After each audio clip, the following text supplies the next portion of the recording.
Senator from Kentucky. I've never liked calling too much attention to today's date, February 20th. But I figured my birthday would be as good a day as any to share with our colleagues a decision I made last year. During my time in the Senate, I've only really answered to two constituencies: the Republican Conference and the people of Kentucky.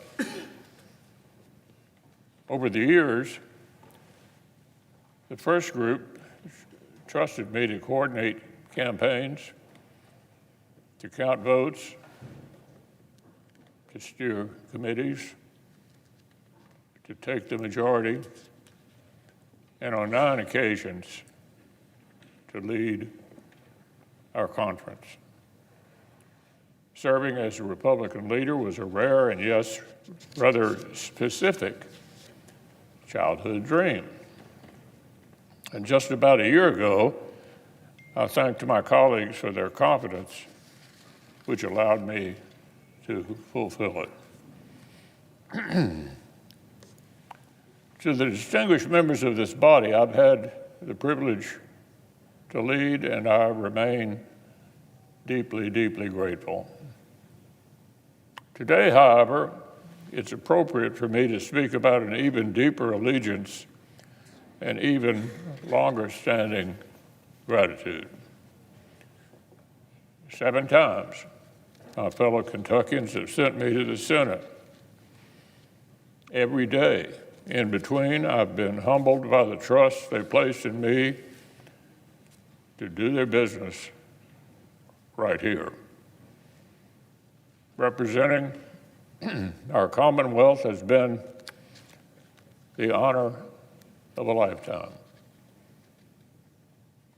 I will not seek this honor an 8th time.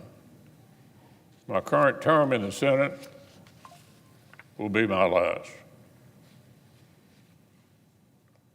I've been a student of history my entire life. I can't remember the last time I didn't have a stack of biographies or political memoirs on my nightstand. And I know well how tempting it can be to read history with a sense of determinism. Assuming that somehow notorious failures were inevitable, that crowning triumphs were predestined, and in either case, that lives and careers followed orderly paths. This, of course, isn't how things work. And I've never had to look further than my own life to recognize it.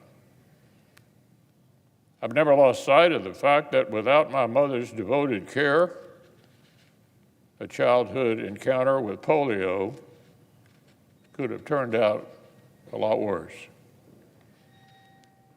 That unless my father had taken a job in the bluegrass state, my interest in politics might have run a course somewhere else. But if it weren't for an 11th hour outside-the-box idea on the campaign trail, my Senate career would have been over before it began. Or that, if not for the people of Kentucky, time and again, agreeing that leadership delivers and electing me to send back here, it would have been someone else from somewhere else taking that seat at the table where I've had a chance to work, strategize, fight, and win. I grew up reading about the greatness of Henry Clay, but there were times when the prospect of etching my name into his desk in this chamber felt like more of a long shot than making it to the major leagues. I got a front row seat to the greatness of Senator John Sherman Cooper of Kentucky as a summer intern in his office. But at so many moments in my early career, the idea of following in his footsteps felt more distant than the moon. So the only appropriate thing to take away today, apart from a healthy dose of pride, is my immense gratitude for the opportunity to take part in the consequential business of the Senate and the nation. Gratitude to the people I represent, Kentucky's families and farmers and miners and service members and small business owners. Gratitude to loyal friends, dedicated volunteers, and talented staff who've helped me serve much better. Gratitude to this institution that has repaid my devotion so generously over the years, and to so many colleagues who've become great friends. Gratitude for my family's support. And in particular, my ultimate teammate and confidant of the last 32 years. Elaine's leadership and wise counsel in their own right have made her the most seasoned cabinet official in modern history. On top of all that, her devotion to me and to Kentucky is a lot more than I deserve. When I arrived at this chamber, I wasn't coming with a governor's statewide executive experience or a House member's appreciation for Washington dynamics. I knew my hometown of Louisville, and I'd spent the previous few years working hard to learn what mattered to folks all across the rest of the Commonwealth.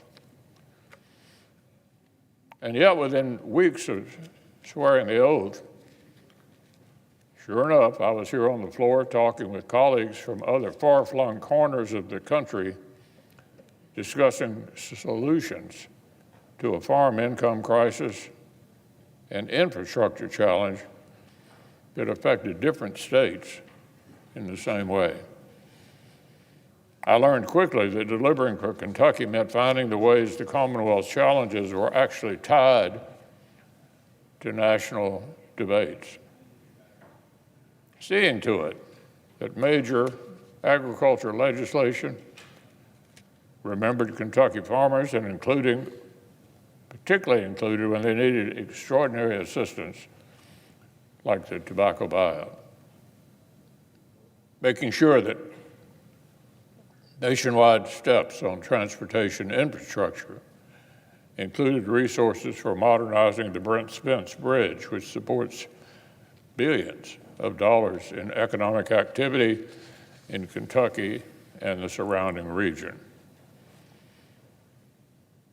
And with the trust of a local community, finishing the task first assigned by President Reagan, the safe destruction of America's legacy chemical weapons at the Bluegrass Army Depot. So efforts like these have spanned the length of my Senate career, and I've been humbled each and every opportunity to help Kentucky punch above its weight.